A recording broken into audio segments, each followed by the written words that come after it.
గజం భూమి కేవలం 5,500 రూపాయలతో 135 గజాల భూమి కేవలం 7 లక్షలు మాత్రమే. ఇస్తలేమో అని చెప్తుంది ప్రభుత్వం. కానీ వాళ్ళు విడుదల చేసిన శ్వేతపత్రంలోనే స్పష్టంగా ఒప్పుకున్నారు. సగటున 19.2 గంటల కరెంట్ ఇచ్చినాము అన్నారు వ్యవసాయానికి. సగటు 19.2 గంటలు అంటే ఏంది? 24 గంటల కరెంట్ ఇచ్చినట్టే కదా. దబ్బని ఎప్పుడైనా అవుటేజ్ అయితే, దబ్బని ఎప్పుడైనా 16 గంటలు అయితే, మిగతా టైంలో 24 గంటలు ఉంటేనే కదా సగటు 19 గంటల 20 నిమిషాలు వచ్చేది.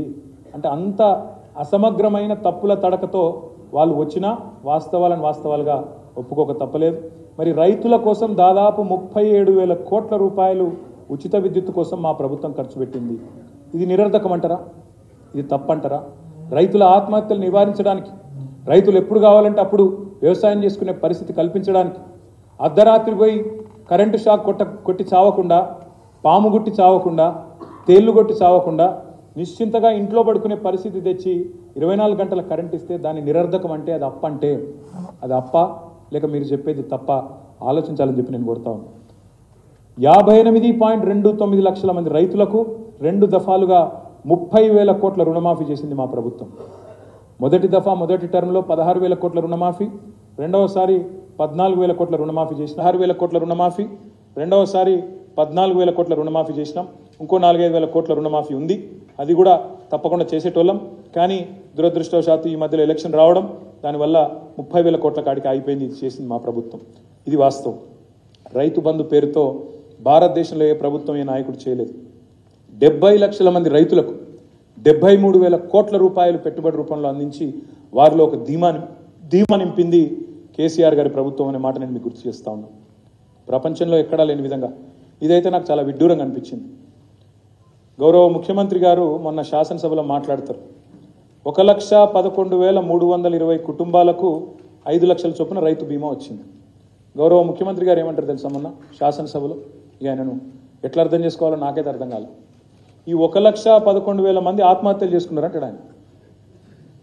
రైతుల ఆత్మహత్యలు జరిగినాయి అంటాడు. సహజ మరణాలకు కూడా ఏ రకంగా మరణించిన రైతు ఆ కుటుంబం రోడ్డు మీద పడద్దని చెప్పి రాష్ట్రంలోని 40 లక్షల మందికి మేము రైతు బీమా చేస్తే అందులో సహజ మరణాలే దాదాపు 99.9% ఉండి 1,11,000 కుటుంబాలకు ఇన్ని పైసలు వస్తే దీన్ని రాష్ట్ర ముఖ్యమంత్రి ఎట్లా వక్రీకరిస్తాడంటే ఎంత తప్పుల తడక అంటే వాళ్ళ నివేదిక.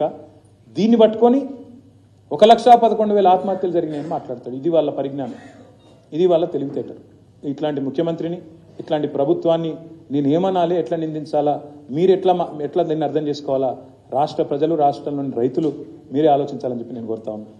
ఈ ఒక్క మాటలో చెప్పాలంటే తెలంగాణలో ఏం జరిగింది అంటే 9 ఏళ్లలో మా ప్రభుత్వం మేము కొనుగోలు చేసింది గింత రైతుల నుంచి. సివిల్ సప్లైస్ కార్పొరేషన్ అప్పులు అంటారు కానీ మరి గింత కొనుగోలు చేసినామనే మాట మాత్రం చెప్పరు. 1,34,000 కోట్ల 768 కోట్ల రూపాయలు విలువ చేసే ధాన్యం కొనుగోలు చేసినాం. ఇతర పంట ఇదేమో వరి, ఇతర పంటలు దాదాపు 11,500 కోట్లు. జొన్నలు కానీ మా ఆర్మూరు ప్రాంతంలో, ఇతర ప్రాంతాల్లో మా జీవన్ రెడ్డి గారు ఇక్కడే ఉన్నారు, జొన్నలు, మొక్కలు అవన్నీ కలుపుకుంటే దాదాపు 1,50,000 కోట్ల విలువ చేసే ధాన్యాన్ని రైతుల నుంచి కొన్న రైతు ప్రభుత్వం మా ప్రభుత్వం అనే మాట నేను మీకు విజ్ఞప్తి చేస్తా ఉన్నాను. ఏం జరిగింది తెలంగాణలో కేసీఆర్ వచ్చినాక? ఇప్పుడు నేను చెప్పిన సాగునీరు, నేను చెప్పిన విద్యుత్తు అన్నింటి వల్ల జరిగింది ఏంటంటే ఇది సకాలంలో ఎరువులు ఇచ్చినాం, విత్తనాలు ఇచ్చినాం, రాయితీ కింద 1000 కోట్లు ఇచ్చినాం. వ్యవసాయ యాంత్రీకరణ కోసం దాదాపు 1000 కోట్లు, మైక్రో ఇరిగేషన్ కోసం, డ్రిప్ ఇతరత్రా కోసం 2,236 కోట్లు, పంట నష్టపరిహారం భారతదేశంలో ఏ ప్రభుత్వం ఇవ్వలేదు, ఎకరానికి 10,000, ఈ దేశంలోనే రికార్డు ఇచ్చింది కేసీఆర్. దానికోసం 1,794 కోట్లు. సివిల్ సప్లైస్ ఇప్పుడే నేను చెప్పిన పెట్టిన ఖర్చు ఇది. గిడ్డంగులు రాష్ట్రంలో మేము వచ్చే నాటికి 4 లక్షల మెట్రిక్ టన్నుల గోదాములు ఉండే.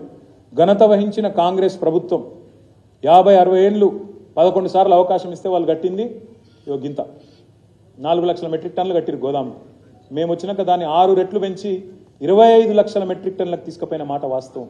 రైతులందరూ కలిసి కూర్చునేటట్టు 2,600 రైతు వేదికలు, ఇది రాయపర్తిలో మా మినిస్టర్ గారు, ఆనాటి మినిస్టర్ గారు దయాకర్ రావు గారు కట్టించిన రైతు వేదిక సొంత ఖర్చులతో ఇట్లాంటివి 2,601 కట్టినాం. దానివల్ల ఏమైందంటే ఇవన్నిటి పర్యవసానంగా ఉచిత కరెంటు, రైతుకి ఇచ్చిన పెట్టుబడి, ఇట్లాంటి అన్ని రకాల ఇంటర్వెన్షన్స్ వల్ల జరిగింది ఏంటంటే ఇది పెరిగిన సాగు.